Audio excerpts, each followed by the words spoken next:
Welcome back to my channel Baji Parveen health and beauty tips से खुशामदीद। नाज़रीन, जिन लोगों के बहुत ज़्यादा पट्ठों में शदीद दर्द होता है, बाज़ लोगों का स्टाइल ये होता है कि सोने का बहुत गलत होता है। वो इस तरह के बहुत ज़्यादा तकिया ऊंचा लेकर सोना, इस तरह ही पट्ठों में कड़ाव हो जाता है, जलन होती है, बहुत ज़्यादा मिर्च में लगती है, जिस तरह के बहुत ज़्यादा हमें मिर्ची लगा दी किसी ने। बाज़ लोगों के बहुत ज़्यादा सूजन हो जाती है। तो अपने लाइफस्टाइल को चेंज करें, तकिए का जो है ऊंचाईपन है वो नीचा करें और कमर के लेवल के हिसाब से आपने लेटना है, तो तभी आपके पट्ठों का दर्द ख़त्म हो सकता है। या वो लोग जो कि बहुत ज़्यादा बर्तन धोती हैं औरतें और बहुत ज़्यादा सिलाई का काम करती हैं और गर्दन को झुका के जो काम करते हैं, उनके भी पट्ठों में शदीद दर्द होता है। तो ये थोड़ा सा आपने एहतियात कर लेना है। तो मेरी इस दवाई को इस्तेमाल करना जो मैं आज आपको बताऊँगी, आपके किचन के अंदर ये दवाइयाँ मौजूद हैं, आप इसको बनाएं, इस्तेमाल करें। जिसमें आपने दालचीनी इस्तेमाल करेंगे और आपने हल्दी का इस्तेमाल करेंगे, जो कि आपने हल्दी साबुत लेकर इसको कूट लेना है।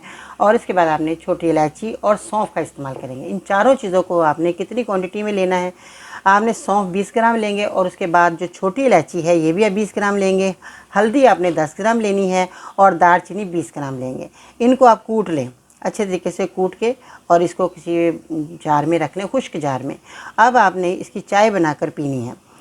इसमें से आपने सारी चीज़ें जब कूट के मिला के रख लेंगे तो आपने आधी चम्मच 1 कप पानी के अंदर, बड़ा कप जो चाय वाला होता है उसके अंदर आपने डाल देना इन चीज़ों को, और उसके बाद आपने इनको उबालना है। जब ये देखें पक गया, छान कर इसको पिएं, गरम गरम पिएं, आपके पट्ठों का दर्द ख़त्म हो जाएगा। इंतहाई उम्दा नुस्खा है, बेहतरीन है।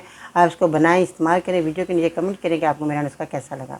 दूसरे लोगों को मेरी वीडियो ज़रूर शेयर करें।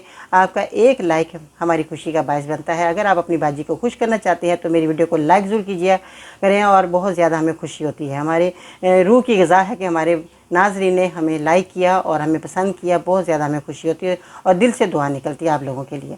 बहुत शुक्रिया वीडियो को देखने का, सुनने का। थैंक यू सो मच जी। मेरे चैनल को सब्सक्राइब करना मत भूलिएगा। आज के खूबसूरत अल्फाज, जो तुम्हारी खामोशी से तुम्हारी तकलीफ़ का अंदाज़ा ना कर सकें, उसके सामने इजहार करना सिर्फ लफ्ज़ों को ज़ाया करना है। इन्हीं अल्फाजों के साथ बाजी फिर को इजाज़त दीजिएगा। अल्लाह निगहबान।